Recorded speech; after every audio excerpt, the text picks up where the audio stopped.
and start recording. You guys can always access the lectures through Blackboard. Okay, but the other class that is strictly online cannot because they can't go into your class and look at your recording. So I download them on YouTube. You can look at them there, but they can also look at them there. Okay, so that's why I put that last bit there on Blackboard. Miss Scott, what could you not find? The recording. Okay, well let me go through and show you how to do that, how to find that. Uh, let's see here.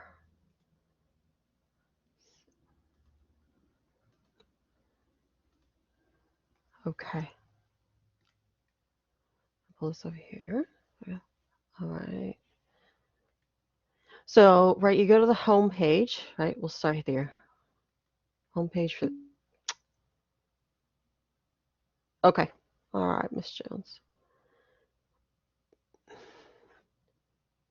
And let me make sure that it looks like yours. Okay, there we go. So, right, this is your home page for the course.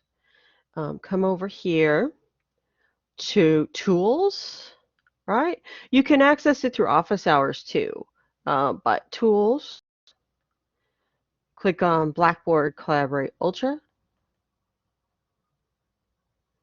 right? And that technically is what we're in right now. And then there should be this menu, and it's the three lines. So you click on Menu, and there you have Recordings. So if you click on Recordings, it'll show all of the class recordings that we've done. Okay? Does that answer your question, Ms. Scott?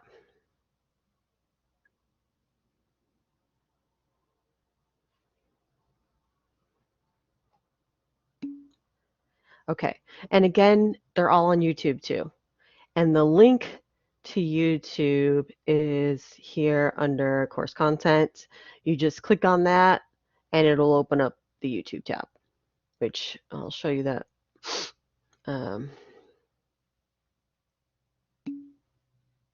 Oh, you have to open it in a new window because Blackboard doesn't want to be responsible for you being on YouTube. Apparently, let's see here. I'll show you the YouTube screen. Right, so here's the channel, and you can see 2.5, 2.3, a parts instructions, 129, 125, and you just scroll down. There's also, like, you can see all of them. Those are just the latest, right? And obviously these 232s are not, you know, pertinent to you. How to join the class, extra credit. That was 3 months ago, so that doesn't pertain to you. A lot of these don't pertain to you all. Okay, so if you are in search of those videos, they are here.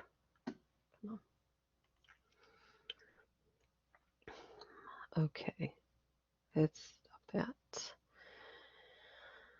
Now, so we went over, yes, okay, so I went over the kind of the weekly update for that. Sorry, hold on, I'm gonna go back on my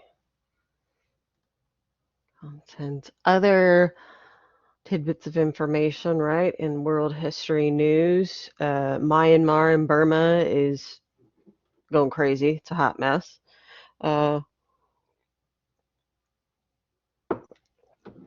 They've also found that the South African variant of COVID is more resistant to the vaccine, but that doesn't mean it doesn't help. So I would still highly, highly encourage you to try and get vaccinated. My family's been trying for a while. My family in Dallas seems to be able to get vaccinated. All right, they've all had their first shots. But in Fort Bend County, you can't even register. You can't even make an appointment, but you also can't even register for the wait list anymore.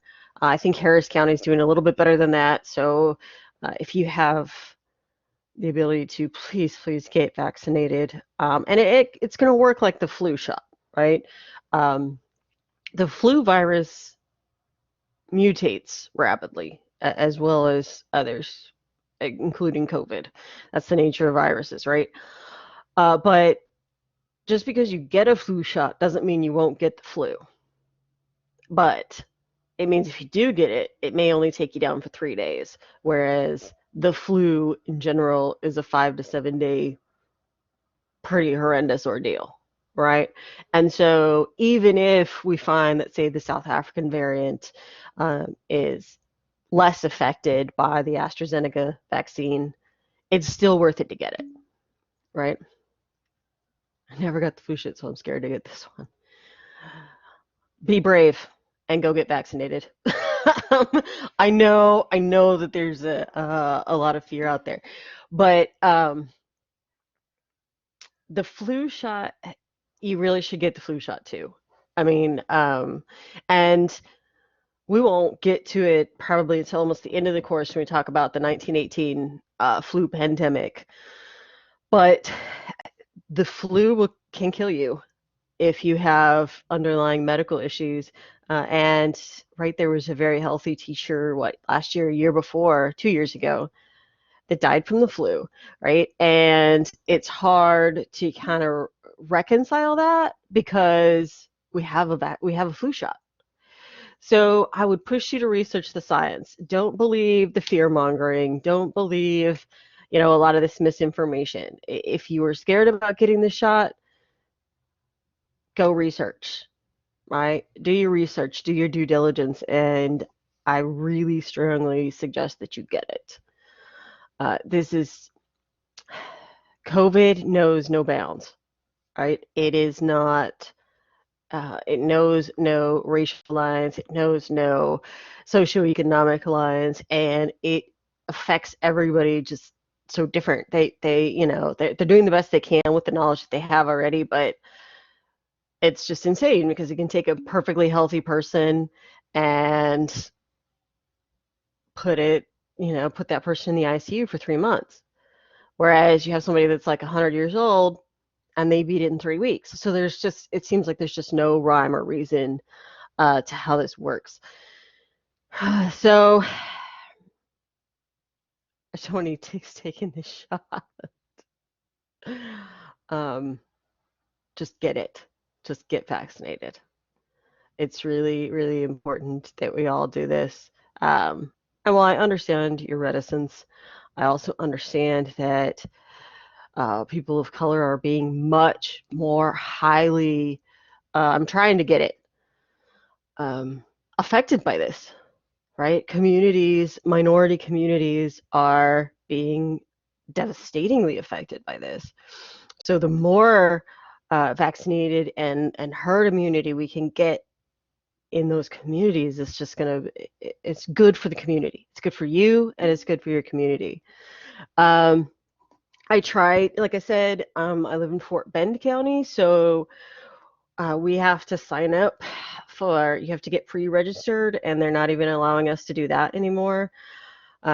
Also, I used to be in Group 1B. I may still, but they have dropped some people from that phase, and so everybody is kind of being pushed back. But I have almost my entire family in the Dallas area have gotten it. My brother's gotten it out in Arizona. He said it didn't have any effects on him. And he just got his second one, and he said he felt, he had like a headache for a day, and that was it. Right? So it's really important that we take that seriously and respect the amount of science and work hours that went into producing a vaccine this rapidly to try and save everybody. I mean, 440,000 people dead are nothing to, shake your head at. It's, this will kill you. And even if it doesn't kill you, you could spread it to other people. It could kill them. Anyway, so enough of that depressing talk. Same for my mom. So did your mom have it, Ms. Jones? Did your mom have the shot? Take the shot? Get the shot. Sorry. All right. Yeah. Yeah. So Trust the science. Yeah, medical field. And again, I understand there's people that are reticent about it, hesitant about it. Just go and do your research, right? Just make sure that you find out your own information and you're making a science-based decision, right? Okay, so enough COVID talk. Oh, one other thing, if you do, please utilize the campus COVID stuff. There's here, let me share I believe they put it on there, the homepage. Before I put that up there, let me see. Uh, they have a COVID hotline. They have, let's see here, phase 2.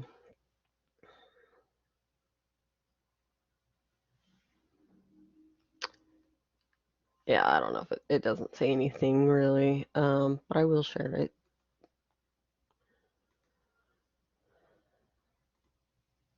Go. There you go. So when you get onto the homepage, you just right. Oops. So right, this is a TSU homepage. Then you just click on that, and it'll give you all this information about the COVID response of the university. All right. So let me pull up.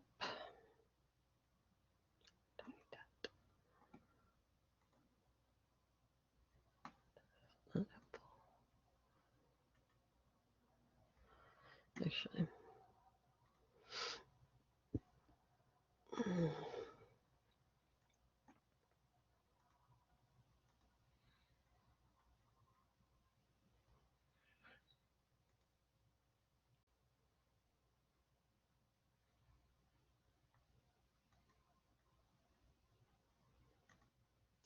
Chapter 19.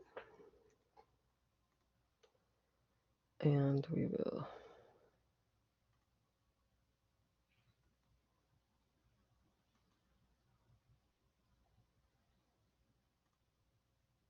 Oops.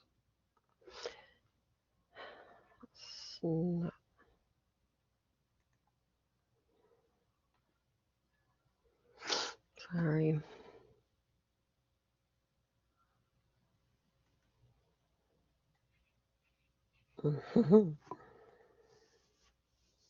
Just a second. Switch this out so that we can. There we go. And I'll share it again.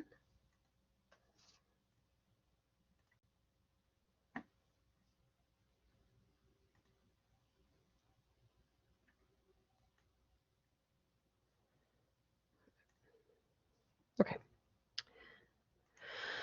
So this week we're covering chapter 19, the Atlantic System and Africa from 1550 to 1800. So mostly it's going to be the transatlantic slave trade, why that was created, how it functioned, why it continued for so long in some parts, where did these enslaved people go, etc. So not exactly a happy time, right? A bit depressing. So when we look at chronology, and remember when we're talking about the West Indies, we're talking about the Caribbean, right? That's what they termed the West Indies. Columbus thought he was in India or in Asia. He named them Indians from this. So that's kind of, we're talking about that area of the world. And then, of course, the Atlantic is, the ocean between Europe, Africa, and North and South America and the Caribbean. And, of course, right, Africa. So a lot going on here. And we'll come back to the chronology as well. But so plantations in the West Indies. When we talk about plantations, we're talking about large commercial agriculture, right? And typically centered around a cash crop of some sort. the way this kind of starts out, especially for the Caribbean, is that the Portuguese, as we talked about before, were really kind of pioneers in the navigation effort. And they started in islands in the Atlantic, Sao Tome, the Canary Islands, the Azores, right? And these are off the western coast of Africa. And so they found that this sugarcane crop grew very well there in this tropical environment. So they began growing there, and the sugar plantations kind of started there.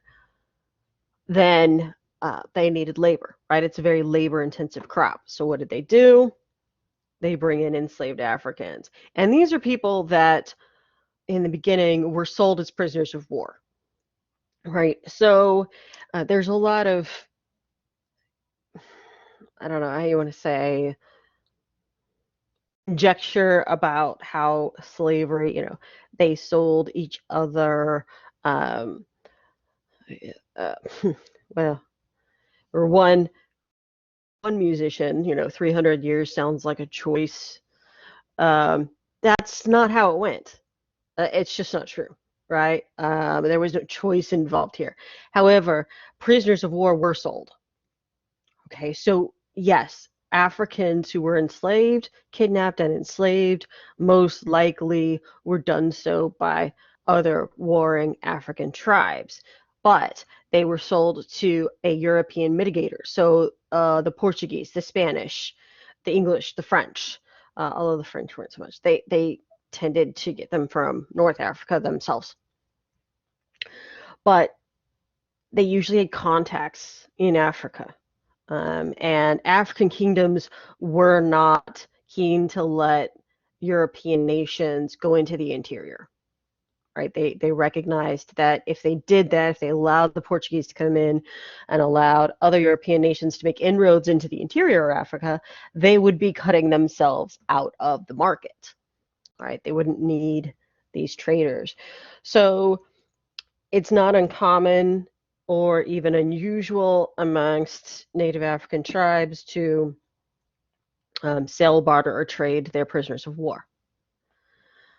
And we see this in Native American tribes. We see this, most everywhere, really, in this time period. So by selling these prisoners of war,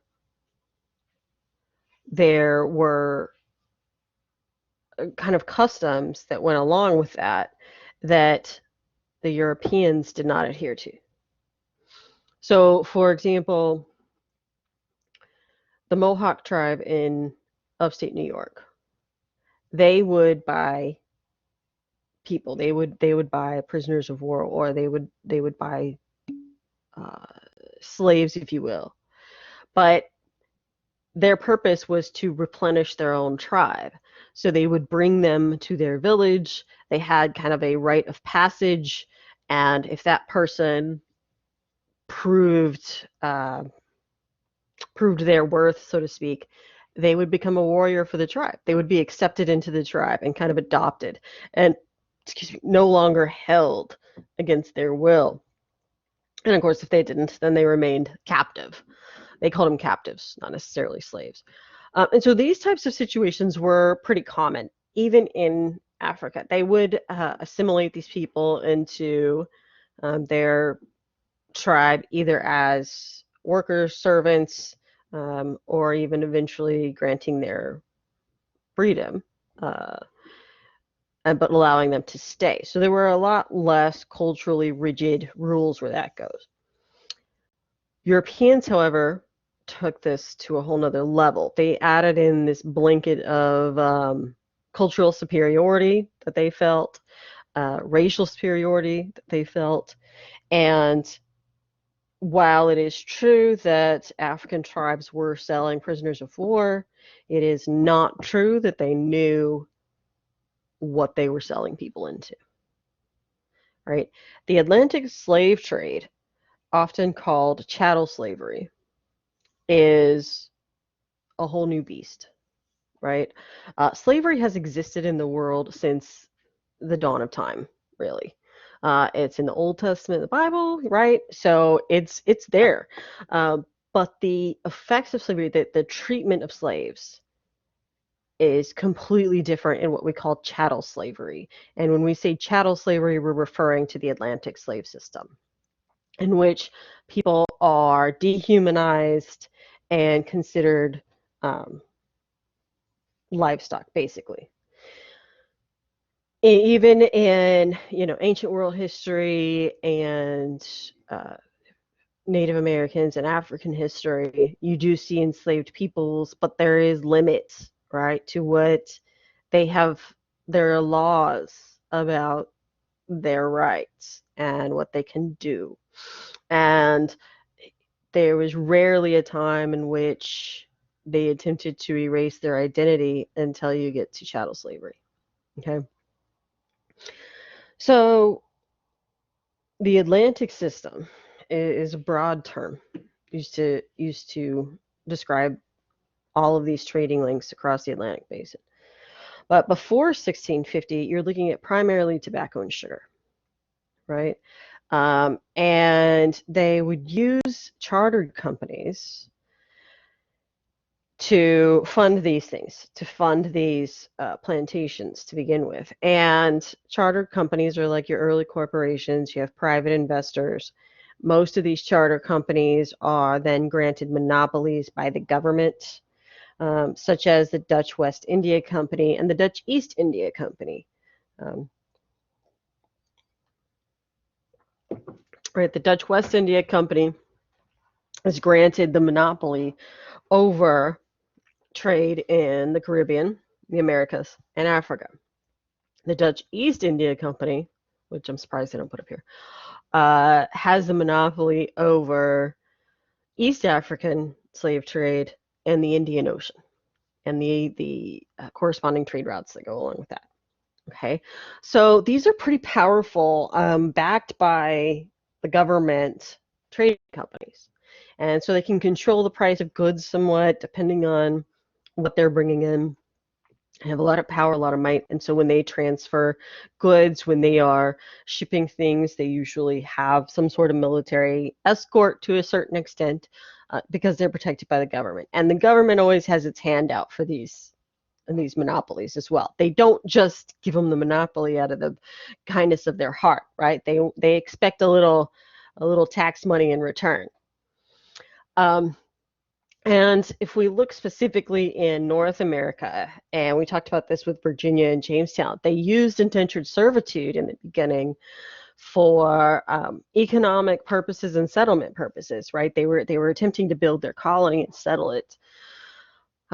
In the Caribbean, they don't require settlement. That's not what they're there for. They're there to make money off a cash crop. So the type of servitude doesn't suit their needs, so to speak. And originally these Portuguese and Spanish attempt to make the Native Americans, the Aboriginal peoples, work for them, be their laborers. And unfortunately, as we know, during lots of European diseases, that come over with these Europeans, that they have immunity to. The Native American population does not. They call that a virgin soil epidemic. So they largely kill off their labor force. So then they go in search of other laborers, and they find that the West African slave trade will do just that for them. So based on this, you have an increased rise in importation of enslaved Africans, and it expands sugar plantations. So sugar becomes a cash crop. It is very labor intensive to not only grow it, but then to harvest it and to boil it and to melt it down and then to refine it. And it is very, very popular. It's also a bit addictive. And it's inflammatory for your body. Like, if you cut out sugar from your diet, it's very anti-inflammatory, so it can reduce swelling and things. But if you have ever tried to do that, you know that sugar's in everything, right? And at this time, sugar is the newest commodity, right? And everybody wants sugar. So when we look at the transatlantic slave trade for these 300 or so years, you can see the different colors, right? You have deaths in transit to the Spanish mainland actually decreases, as you can see. It starts out as a big portion of it. To North America is relatively a small amount. The Caribbean and Brazil make up the majority of it. So a lot of us are familiar with the slave trade or the transatlantic slave trade and chattel slavery through our study of American history and the American South. But when we look at the sheer numbers here, they got something like only 10% of the enslaved population that was brought across the Atlantic made it to North America. The other huge percentages went to the Caribbean and Brazil. Okay, so let me also bring up this graphic for you.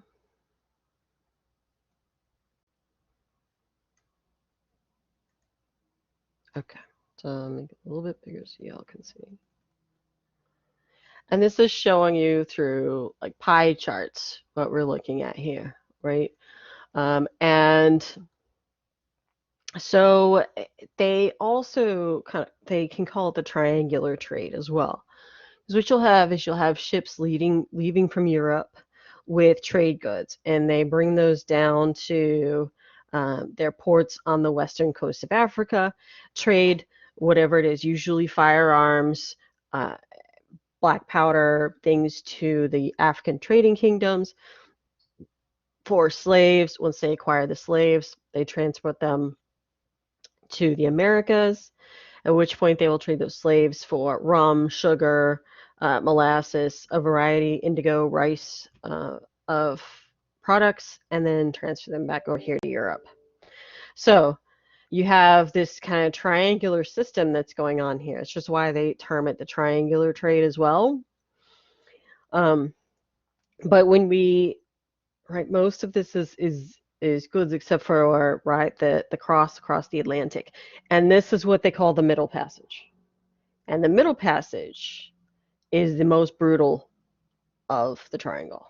It is absolutely abhorrent when it comes to the treatment of human beings or anything, right? It's the worst part. So when we talk about deportation flows, this is early, right? This is 1400s and 1500s. You're looking at a majority from Senegambia and going to the Caribbean, right? And you have small numbers there. Now, like I said, the East African slave trade we'll get to later because they are exporting large numbers of East Africans into Arabia and the Indian Ocean area. Now, 18th century, this is 1700s, right? You can see these huge, the bigger the arrow, the greater the number, huge numbers of people, enslaved people being drawn from the Gold Coast and the Western African coast over to the Caribbean, right? And later on to Brazil as well. And El Nina is one of the most famous Dutch ports. Well, it later was controlled by the Dutch, but it's Portuguese, starts with the Portuguese, where just atrocities and horrible, horrible conditions were considered.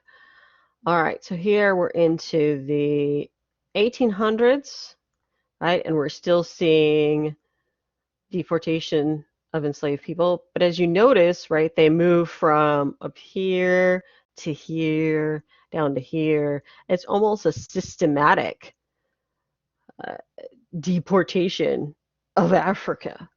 And they have to keep, moving on down the western coast. So this also shows when the European countries outlawed slavery.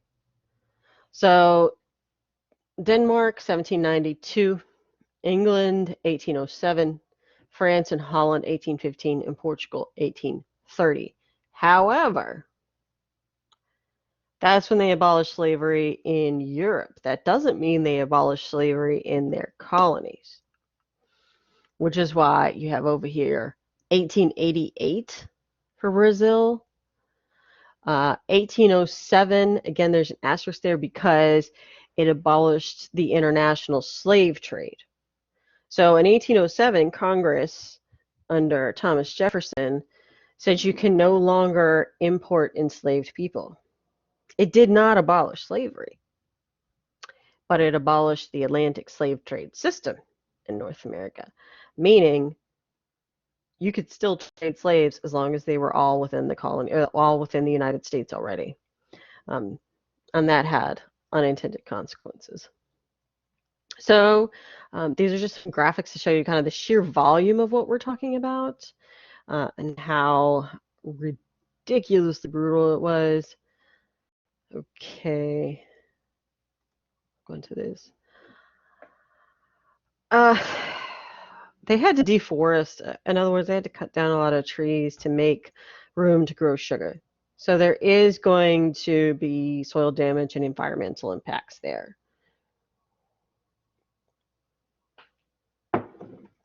You get down to kind of the intricacies of sugar plantations. And again, we're talking about just sugar plantations right now. We're not talking about the American slave system or anything like that.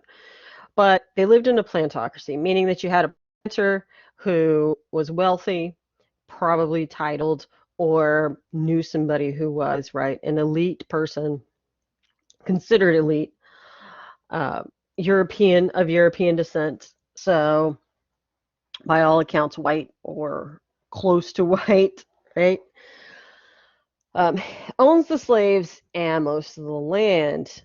Now, slaves would be forced to work very long hours during the harvest season. So it was grueling work, which is part of the reason why a lot of natives perished, died during this, because not only were they run down because they worked so hard and were rarely fed well, and then you introduce disease on top of that, right? That's kind of what the video said, like nobody's medicine would work because you have to, in order for your body to be able to fight off anything, it has to be relatively healthy to begin with. So again, the deprivation of natural, the Native Americans brought in the need for the enslaved African workforce. Usually you have a driver, or it would be like a foreman, who's going to be, it can be a white worker or it can be a African worker. Kind of depends. And their job is to ensure that the group of slaves they were working with got its job done that day. And so they would kind of group slaves within, they called them slave gangs, but get them together, and so that as a group they would complete X amount of tasks per day.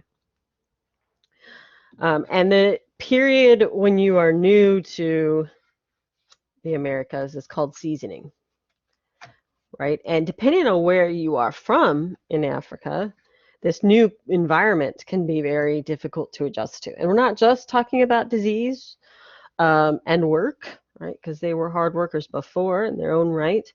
But if you are used to living in the mountains of Africa, which has a temperate climate, and now you're in a tropical climate, right? And it is hard to adjust to that kind of heat and humidity, right? The humidity is what gets you. That can cause you a lot of problems, right? Dehydration, etc. So it does take you the first, say, 6 to 8 months is what they call the seasoning. And we know this, parents know this, right? The first time you put your child in childcare, they're going to get sick a lot, right? The first 3 months seems like they're sick all the time, but they have to build up that immunity to being around other children. And it does get better, and they do build up immunity. The same can be said when you send your kids to kindergarten too. If you have homeschooled them or they haven't been in childcare or preschool, the first year in kindergarten can be rough because of all of the new germs that they come into contact with, because kids are little germ magnets, aren't they? All right, so within the society in the Caribbean, you have free blacks as well. Now, Saint Dominique, which eventually becomes Haiti, right, is a French colony, has almost half the slaves in the Caribbean in the 18th century by 1700. So a very populated colony, right? And this is going to rear its head with the Haitian Revolution, following the French Revolution, with Lusson. We'll get to him, right? So the Caribbean, the West Indies, the countries that hold colonies there, and they're almost all colonies by this time, this is the jewel of their colonial empire. The Caribbean produces more money. The islands that they own or the islands that they control in the Caribbean produce more money for, say, the English or the French or the Dutch than any of their other colonies combined. Right? Sugar is just taking off as an export, and the amount of money that's coming out of these islands is ridiculous. Right? And they're not paying for labor.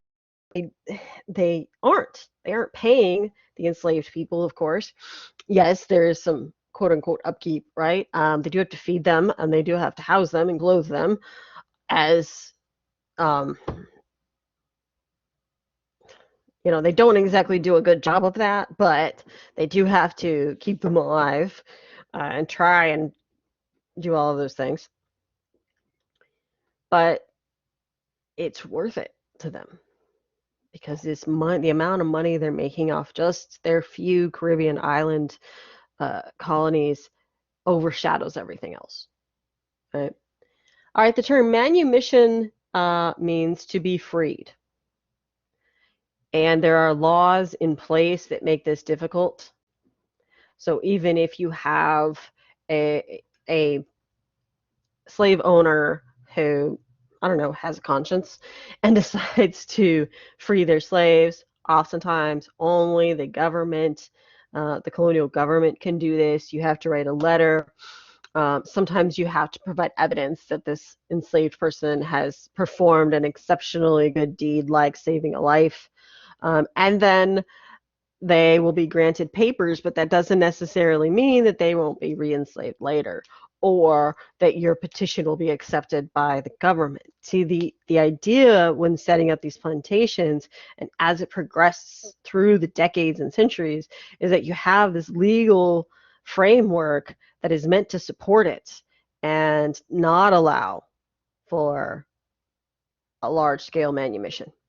Right? They heavily discourage this, but it is possible, and that is what the term means. Maroons are runaway slaves, and they do create communities. Jamaica has a thriving community of Maroons throughout the time period we're talking about. They're fierce, so and that's why they're not largely captured or sought after, although there are some people who do try to do it, they usually don't end up coming back. But there are runaways. There are communities of free blacks. All right. So, plantation scene, Antigua, a British colony. What you see here, right, is ships, small ships, carrying up casks and then being loaded back into them and back over to the probably much larger ships out in the ocean. This over here is the boiling house. This is where they're actually refining the sugar, hence the smoke coming off there. The windmill helps to turn the machinery that's required for that. And then, of course, you have people taking sugar to and from, right? And we notice that all of the people doing the work are of African heritage for sure. Probably enslaved Africans, most likely. All right, so the Caribbean, as we know, is often subjected to hurricanes. Hurricane season. And actually, Columbus had kind of figured hurricane season out. Not very many people believed him, or or followed his advice, but he was starting to make note that there was a season where storms were more prevalent and vicious. So hurricanes in the Atlantic, as we know very well, living on the southern coast, can be very destructive. And so it was important that they move as much sugar out before the season really got going, um, so that they could get it to market. Right? And there are several ways that they actually sell the sugar and at each stage of the process. So they make rum from sugar, which is always, always welcomed, right? Why is all the rum gone? So rum was very popular, especially amongst sailors. But then also there's molasses, or they call it treacle in Europe. But that's that really thick, dark, syrupy um, goodness, richness. But it's not something you would really want to eat by itself. But molasses is really good at for a baking product. Okay, and even you can put it on meat, right? They use it for meat products as well. So there's that product, sugar source product. Then you can refine it into brown sugar or refine it even further into white refined sugar. So at each stage of the process, it can be transported and it can be preserved, right? So most would try to move their product outside of hurricane season. Now, this doesn't mean it always worked out that way. And it doesn't mean they didn't leave the Caribbean and head right into a hurricane in the Gulf Coast, right? But they did try to work around what they knew was a issue. Okay. So slave occupations on a Jamaican sugar plantation. As you can see, it is very, very high in field laborers. That's where the work is. Um, and you do have boys and girls. They're usually domestic gardeners, what they call a grass gang, which could be taking care of the lawn and or taking care of the pastures for livestock, right? And you will have a midwife, a nurse. Midwife is usually just an older woman who knows the ins and outs of delivering babies, right? Um, Cattle stablemen, field cooks, field drivers, tradesmen, and then of course the majority are field laborers. That's where the work is. You look there, there's infants, right? 23 infants. So uh, some of the 23 of the women had babies that year. Invalids, 18 with Yasmin said they either had an accident or some sort of physical or mental defect there. And then superannuated, which would be elderly. Usually the elderly look after the children if they're able to, but they are not necessarily kicked off plantations. In theory, they are supposed to be kept on until they pass. But you do see people lying about their age and trying to sell them. Okay, so we're going to go ahead and stop there. Do you guys have, what questions do you have for me?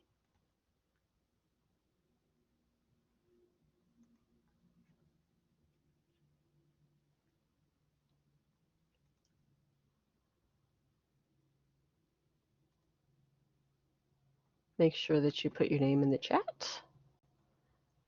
And I will see you on Wednesday. Y'all have a good day.